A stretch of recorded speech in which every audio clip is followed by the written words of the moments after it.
यहाँ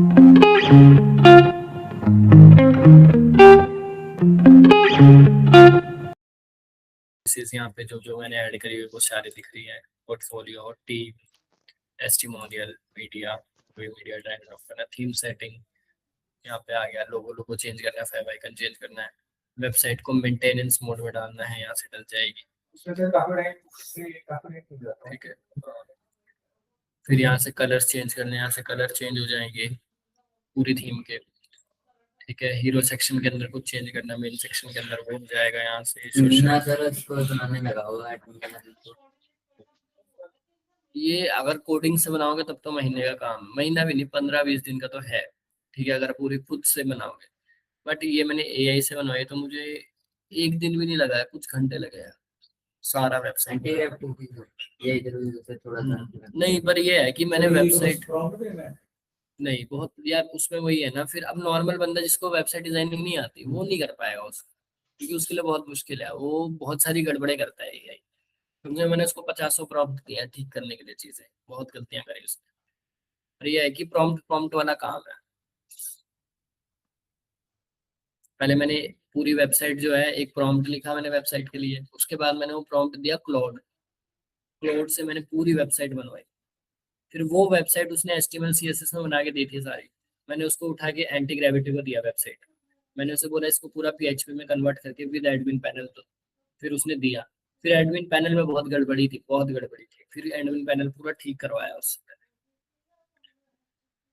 उसे कोड उठा उठा के खुद दे रहा था कि ये कोड यहाँ पे गलत है, इसको ठीक करके दो। फिर वो कर रहा था, ऐसे करना पड़ता है, टाइम लगता है। मेरे को ज्यादा टाइम नहीं लगा था, 2-3 घंटे का काम था टोटल।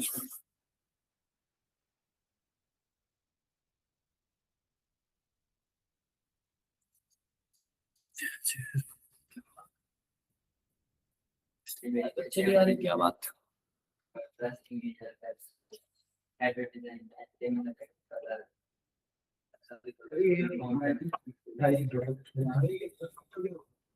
क्या नहीं हो रहा, इंपोर्ट कैसे होगा? यहाँ से नहीं होगा ना इसमें, आपको कंट्रोल ऑल्ट शिफ्ट एस करना।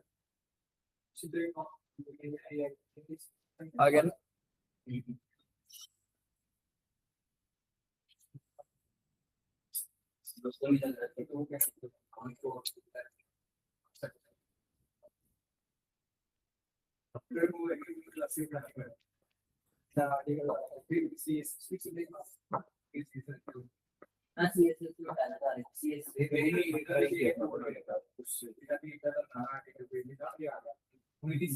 ठीक बनाया है, थोड़ी शेडोज बनाया है इसकी ना, बेस की हल्की हल्की शेडोज, बाकी बहुत अच्छा बना है। मैं शेयर कर दूंगा अपने नाम के साथ।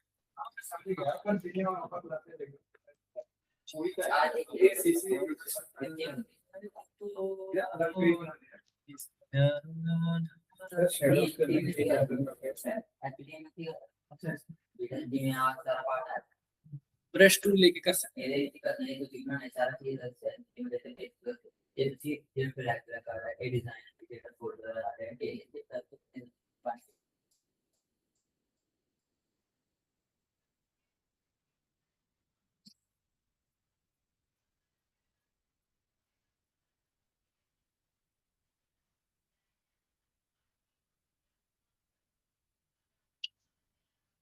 स्टूडेंट्स नहीं आ रहे क्या आज?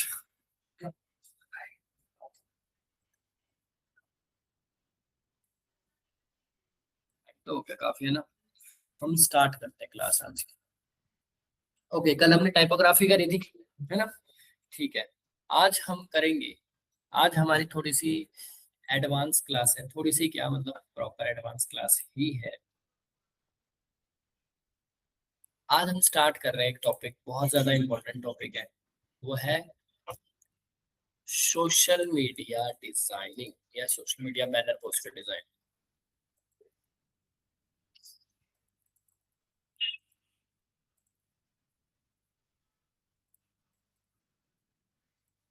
ओके, अच्छा, अब जो सोशल मीडिया पोस्ट डिजाइन होता है, बैनर पोस्टर सबने देखे हैं, है ना?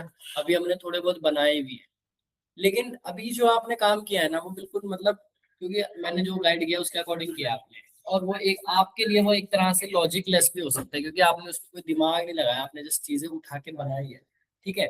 लेकिन जैसे टेक्स्ट में हमने समझा, वहां पे टाइपोग्राफी की एक सेंस हमने समझी कि टाइपोग्राफी जो है, एक टेक्स्ट जो है किसी रीजन से कैसे कैसे यूज होता है, उसके पीछे बहुत सारी साइकोलॉजी यूज होती है, बहुत सारा दिमाग यूज होता है, ये कैसे कौन सा टेक्स्ट यूज होगा, है ना, प्रॉपर रिसर्च होती है। वैसे ही जब हम एक सोशल मीडिया बैनर बनाते हैं तो उसके साथ भी सेम सिचुएशन होती है। ठीक है। जब हम एक सोशल मीडिया पोस्ट बनाते हैं, बैनर बनाते हैं, पोस्ट बोल लो, बैनर, फ्लायर, कुछ भी, चाहे विजिटिंग कार्ड भी हो, लेकिन जो ये सेंस होती है ना डिजाइन की, वो यही सेम होती है। तो इसको समझते हैं अच्छे से। पहली चीज देखो, जब आप बैनर बना रहे हो तो आपको तीन चार चीजों का ध्यान रखना है। सबसे पहला चीज जो उसमें होती है वो होता है आर्ट बोर्ड का साइज। ठीक है। पहली चीज होती है आर्ट बोर्ड साइज। अब आर्ट बोर्ड साइज क्या मतलब यहाँ पे, कि जो हमारा आर्ट बोर्ड का साइज है वो क्या रहेगा। अब वो मैटर करता है कि आप बना क्या रहे हो। अभी तक हम फोटोशॉप में काम कैसे कर रहे थे, कोई भी आर्ट बोर्ड ले ले रहे थे, काम कर रहे थे, प्रैक्टिस कर रहे थे, ये कर रहे थे। लेकिन अब हम ऐसे काम नहीं करेंगे। इतनी लेट क्यों होते हो भाई तुम लोग? लिफ्ट नहीं चल रही इस वक्त। सीढ़ियों से आ जाओ। पाँच जल्दी बैठो, जल्दी जल्दी।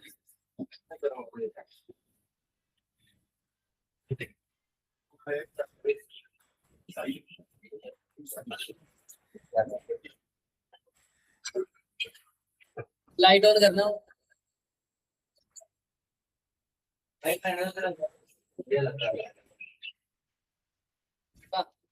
दिख रहा है ना? कर दो एक मिनट। ठीक है। तो हम बात कर रहे थे सोशल मीडिया पोस्ट लेते। बातें बंद करो अब, आते ही तुम लोग हल्ला मचाने लग जाते हो। चुपचाप आगे बैठ जाया करो शांति से।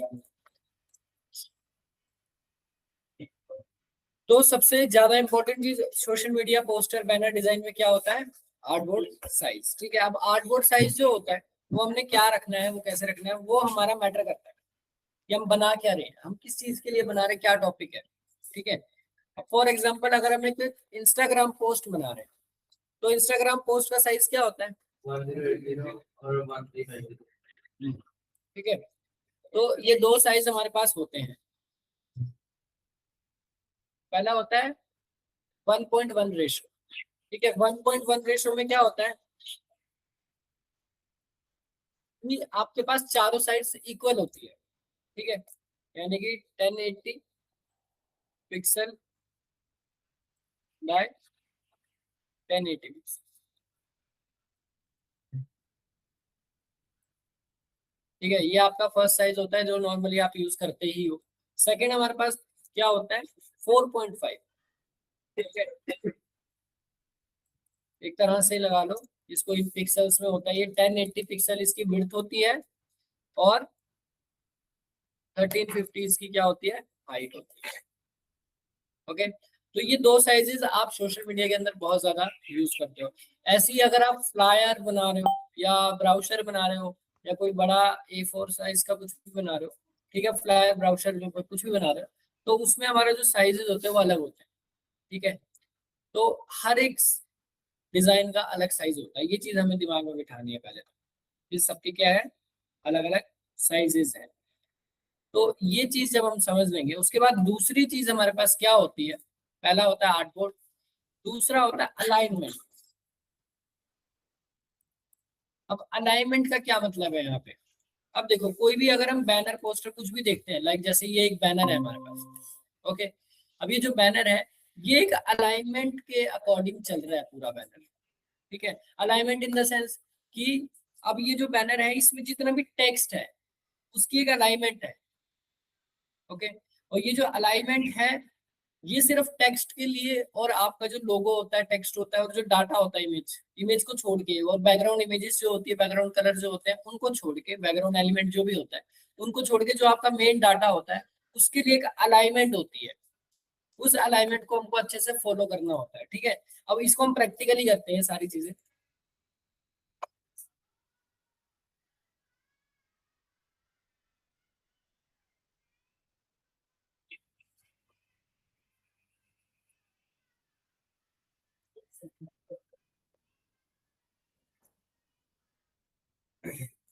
तो यहाँ पे हम न्यू फाइल पे गए, हमने यहाँ पे साइज ले लिया 1080 बाय 1350, ठीक है। अब हम कोई भी, पहले हम काम कैसे कर रहे थे, कोई भी आर्टबोर्ड साइज उठा रहे थे और डिजाइन बना रहे थे और काम कर रहे थे। लेकिन अब हम क्या करेंगे, प्रॉपर एक आर्टबोर्ड साइज लेंगे और उसके अकॉर्डिंग काम करेंगे, ठीक है ना। तो अब हमने एक साइज पिकअप कर लिया है, उसके बाद क्रिएट करेंगे। अब हमारे पास क्या है, ये आर्टबोर्ड है और आर्टबोर्ड वाला काम खत्म हो गया। अब दूसरी चीज है अलाइनमेंट। अलाइनमेंट हम कैसे लेते हैं एक बैनर के अंदर, तो उसको बड़े ध्यान से समझना। देखो क्या करना है, आपको व्यू में जाना है ऊपर, इसको बड़े ध्यान से समझना। व्यू में गए, व्यू में जाने के बाद आपको जाना है गाइड्स में, ठीक है। और गाइड्स में आपके पास आता है न्यू गाइड लेआउट।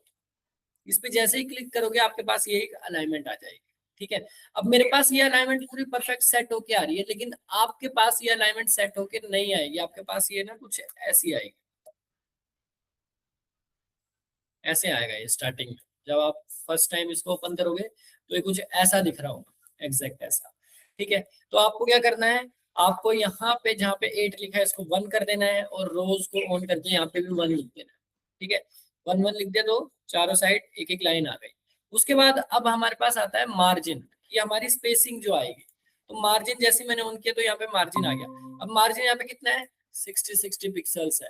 अब ये जो मार्जिन है ना, ये बिल्कुल भी लॉजिकलेस नहीं है। ये कैसे यूज होगा, मार्जिन आपको कैसे पता लगेगा कि आपको कितना रखना है, वो मैटर करता है कि आपके पास कंटेंट कितना है। अगर आपके बैनर में कंटेंट बहुत ज्यादा है तो आपको जो मार्जिन रहेगा वो 40 से 60 के बीच में रहेगा, ठीक है। ज्यादा से ज्यादा 80 तक जाए। और उसके बाद अगर आपका जो कंटेंट है बहुत कम है तो वो 60 से लेके 100 के बीच में कितना भी आप रख सकते हो। क्लियर, समझ आया, ठीक है। तो अगर हमारे पास कंटेंट बहुत कम है तो हम इसको 60 से 80 भी ले जा सकते हैं, चारों को एक साथ इक्वल। और ओके, तो ये हमारा 80 पिक्सल्स का मार्जिन आ गया है, ठीक है। अब ये जो मार्जिन हमारे पास आया है, ये जो अलाइनमेंट हमारे पास आई है, ये सिर्फ किस चीज के लिए, हमारे टेक्स्ट और लोगो और जो मेन मेन हमारे एलिमेंट्स रहेंगे, और बैकग्राउंड में जितना भी डाटा रहेगा उसके लिए अलाइनमेंट मैटर नहीं करती है। क्लियर, ठीक है, समझ आया। अब उसके बाद दूसरी चीज हमारे पास क्या होती है, दूसरी नहीं, तीसरी, ठीक है। अलाइनमेंट तो हमें क्लियर होगी। अलाइनमेंट के बाद हमारे पास तीसरी चीज होती है हमारे टेक्स्ट, जो कि हमने कर लिया, टाइपोग्राफी कर लिया, टेक्स्ट हमें कौन सा कैसे यूज करना है वो हमने समझ लिया, ठीक है। कलर्स, कलर्स को हम थोड़ा सा समझ लेते हैं। अब कलर्स पे आ जाओ। अब देखो कलर्स में ना 3 4 चीजें आपको ध्यान रखनी है। सबसे पहली चीज ये है कि कलर हमेशा जितने कम हो सके उतने कम कलर एक डिजाइन में यूज करने हैं, अगर आपको प्रोफेशनल डिजाइनिंग करनी है, ठीक है।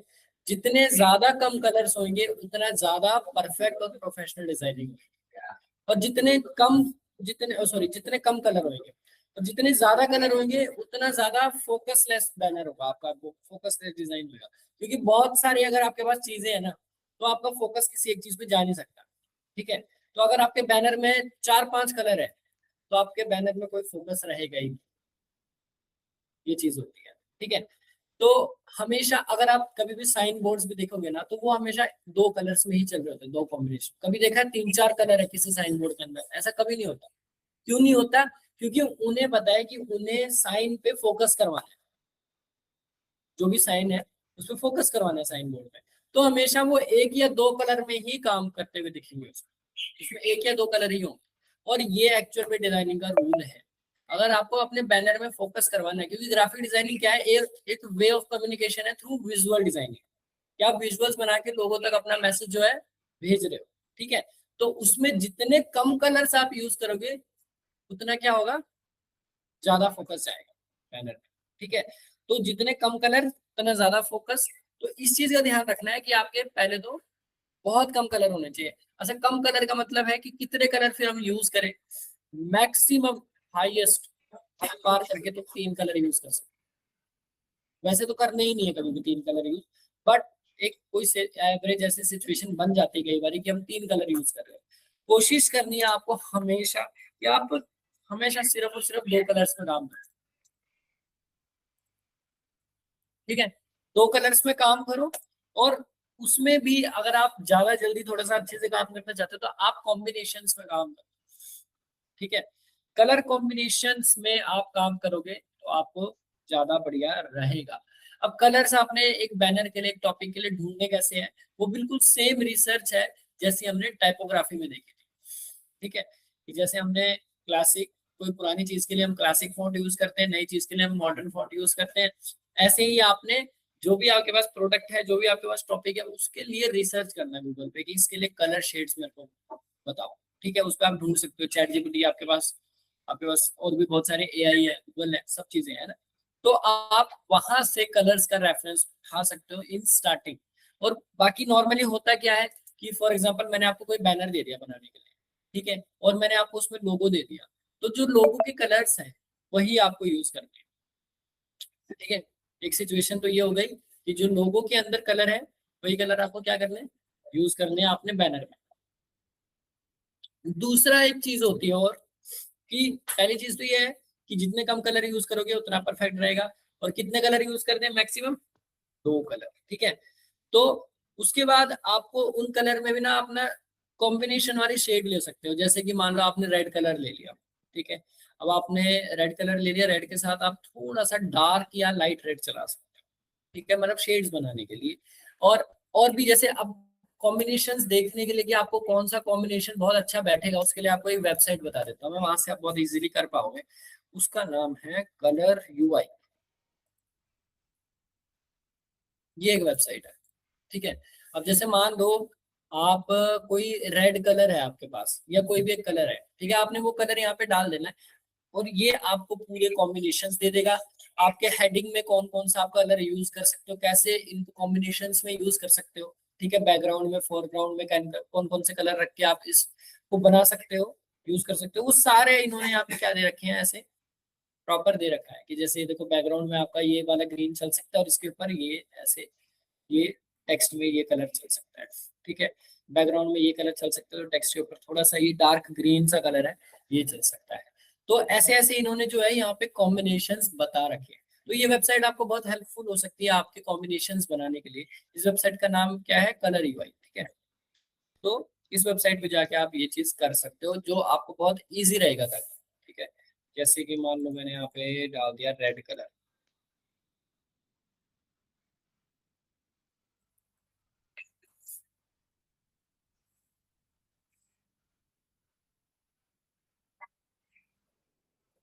ठीक है, अब मैंने ये कलर बना,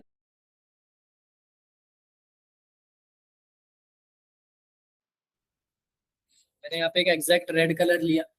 अब एग्जैक्ट रेड से क्या हुआ, मेरे पास कलर्स की सारी शेड्स बन के आ गई है कि मैं कौन कौन सी शेड्स कहाँ कहाँ पे यूज कर सकता हूँ। ठीक है, ये रेड कलर की जितनी शेड्स होती है, तो मैं इसको यहाँ से उठा सकता हूँ। ठीक है, अब मेरे को इतनी सारी शेड उठाने की जरूरत नहीं, मैं 2-3 उठा लूंगा, 2 उठा लूंगा या 3 उठा लूंगा अपने काम के लिए। एक डार्कर शेड तो रखूंगा ही रखूंगा, और एक लाइट शेड रखूंगा, और एक मीडियम रखूंगा, 3 शेड्स।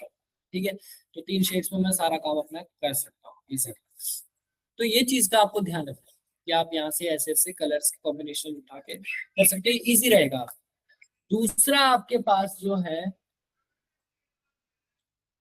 दूसरा आपके पास जो है वो क्या है, कलर कॉम्बिनेशन हो गया। दूसरा आपके पास है कि आपके पास है 2 यूनिवर्सल कलर है, जो आप कहीं भी, अगर आपको कलर्स की सेंस आ गई ना समझ, तो आप वो 2 कलर्स को कहीं भी यूज करके बहुत अच्छी डिजाइनिंग कर सकते हो, बहुत मिनिमल, बहुत प्रोफेशनल डिजाइनिंग कर सकते हो। कौन से हैं वो 2 कलर्स, है किसी को आइडिया?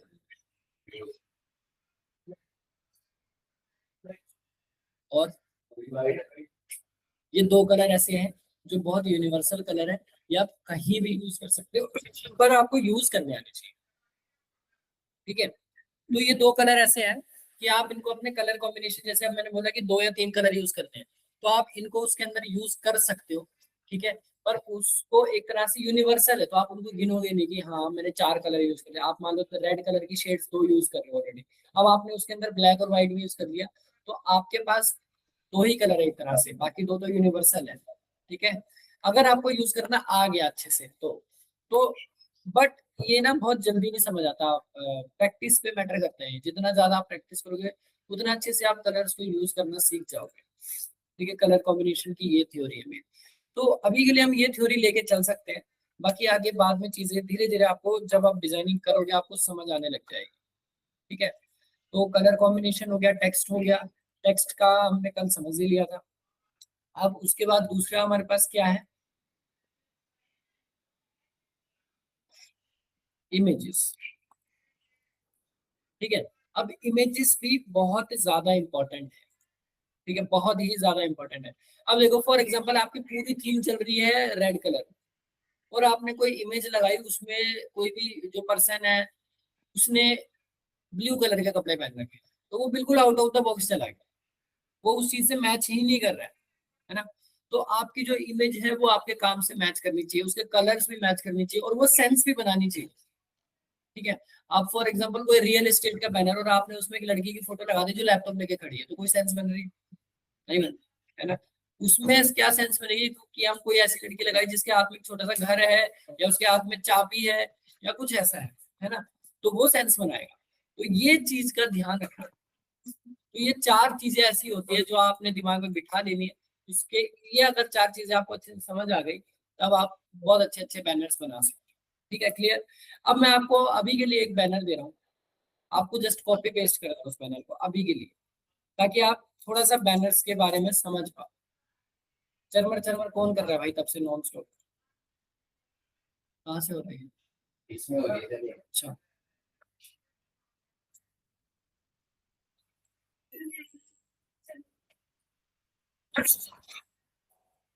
तो मैं आपको एक सोशल मीडिया पोस्टर दूंगा।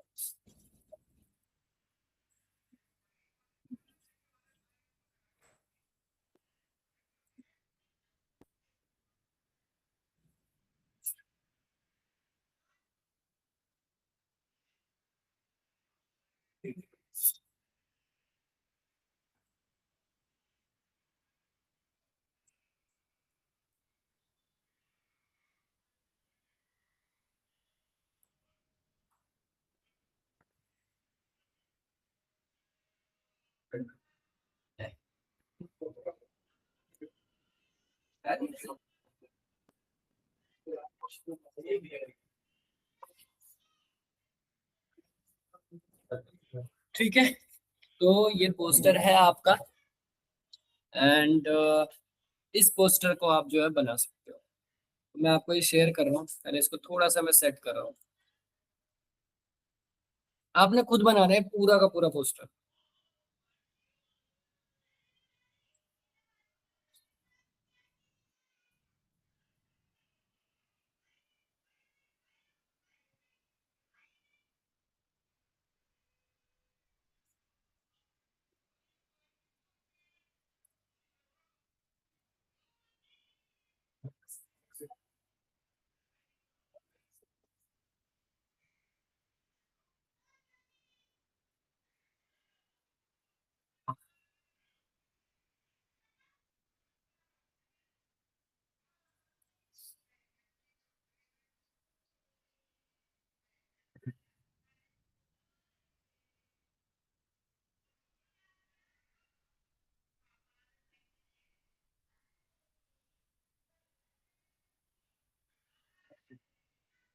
ठीक है, तो ये पोस्टर है आपका।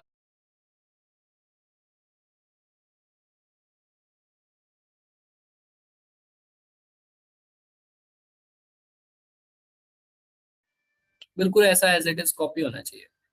ठीक है, और टेक्स्ट भी आपको ढूंढना है। ठीक है, अच्छा, टेक्स्ट फाइंड करने के लिए आप क्या कर सकते हो, ये बैनर जो है चैट जीपीटी को दे सकते हो, उसको पूछ सकते हो कि इसमें जो फॉन्ट्स यूज है उनका नाम बता दो, वो फॉन्ट्स आप डाउनलोड कर सकते हो। ठीक है ना, तो ये चीज कर सकते हो आप। तो ये बैनर मैं आपको शेयर कर दूं।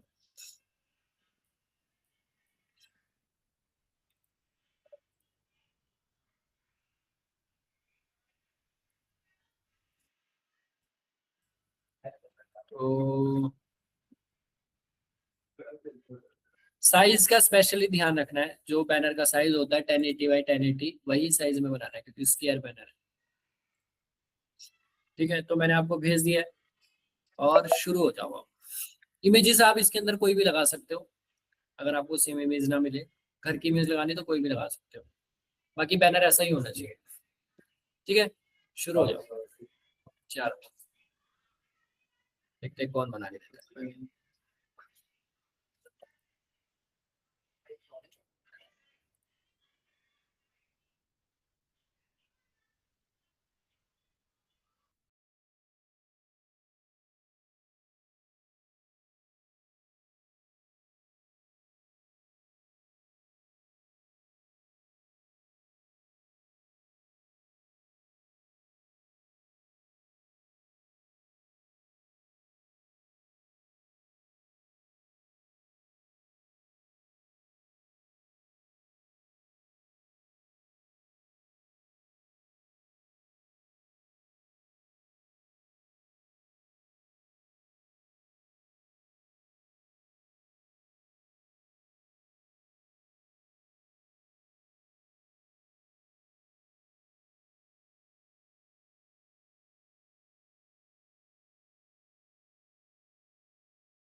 है।